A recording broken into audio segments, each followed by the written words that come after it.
waxtu ñu ñàkk ko ci grève bi le L'Obs sax dem na ba ci juróomi téeméer ci 500 moo taxoon sax ñu bëggoon a taxaw ci ak Pape Djibril problème bi lan la ba déggoo mënul am ba gars yi jàngi.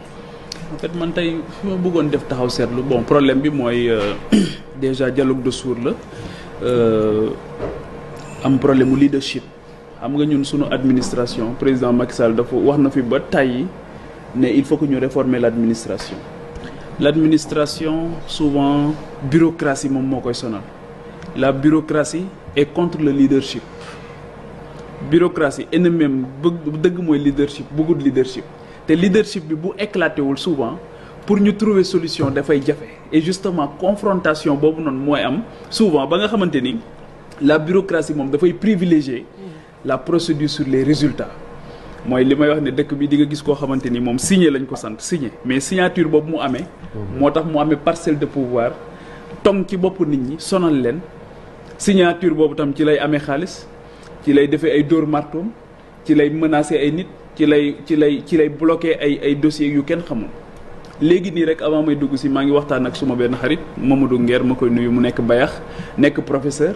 di servir depuis 14 ans mais moo ngi may wax les lenteurs administratives ni ñu leen sonale mu ne ma boobu ba tey maa ngi daw ci ay avancement depuis 14 ans. Depuis 14 ans ma ne ko mais depuis combien de temps jàngalewu leen mu ne ma depuis 2 mois ñoo ngi di toog nee naa ko sax ndax wut nga foofu tool ndax 2 mois bu dee jàngale jiwoo mën ngaa profité dem bay loo ci bay mu ñor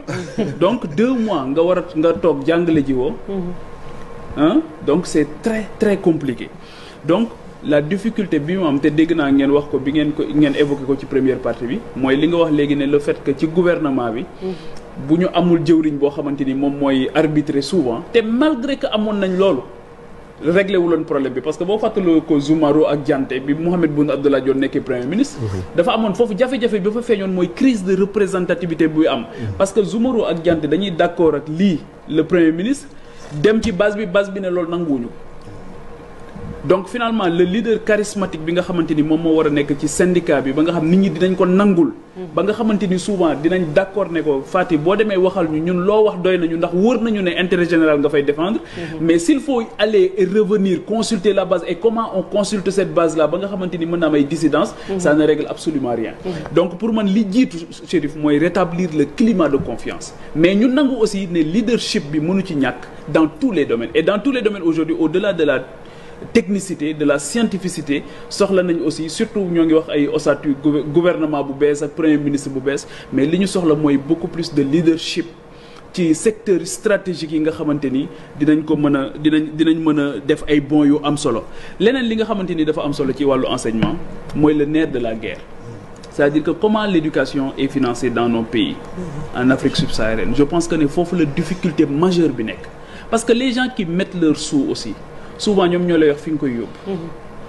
les bailleurs aussi mën nañ ci bañ a tàmm def seen xaalis comme ni ñu defee woon bi ñu def les politiques d'ajustement structurel xëy nañu seen internat yi ngeen am li gënoon a baax ci suñu réew yi gënoon a dox gën a mucc ayib ñu fexee ñu ko privatiser loo d'une façon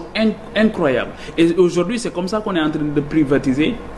doucement de façon très subtile aussi bien la santé que l'éducation donc pour man la question fondamentale qu'on doit régler aujourd'hui c'est la question liée au financement de l'éducation parce que qui paye commande et que comme domaine de souveraineté la il faut que ñu xool nan la ñuy def ba suñu réew yi mën ci injecter le maximum d'argent mais surtout qu'il y ait aussi une gouvernance vertueuse bi nga xamante ni xaalis bi fi ñu koy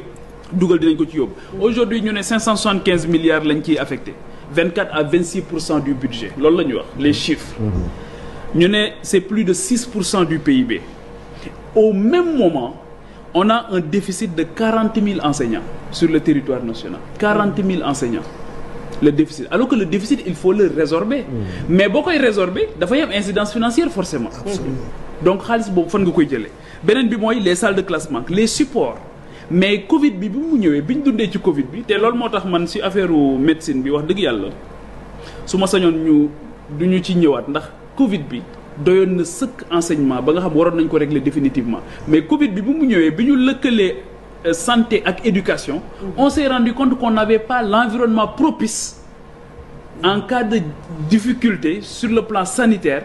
pour que xale yi am fu ñu jàngee ndax li ko waral mooy plus de 40% des écoles amuñu toilettes amuñu toilette plus de 40%. toilette ña am toilette sax toilette tabarkal la. loolu problème mu sunu réew yi la toilette publique moom li yàlla xam doy na. donc 2 tiers de ces écoles amul eau potable amul ndox li ñu doon wax léegi ci hôpital yi. amul ndox donc tey jii boo jëlee la structure du budget ni nga xamante ni noonu la demee.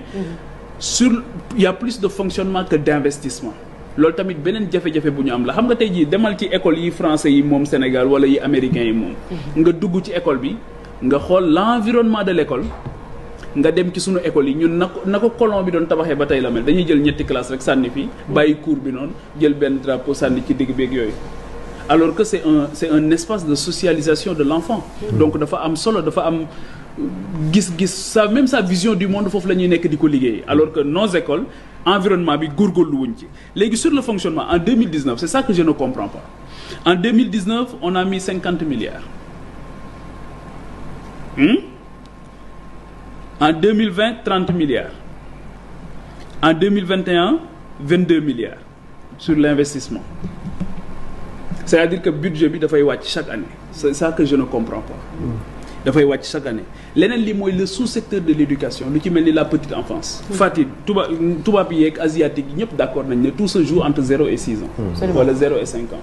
aujourd'hui ce budget là bi ma lay wax nii moins d'1% lañ ci consacré à la petite enfance ak l'alphabétisation aussi l'alphabétisation les langues nationales la formation professionnelle mais surtout l'inclusion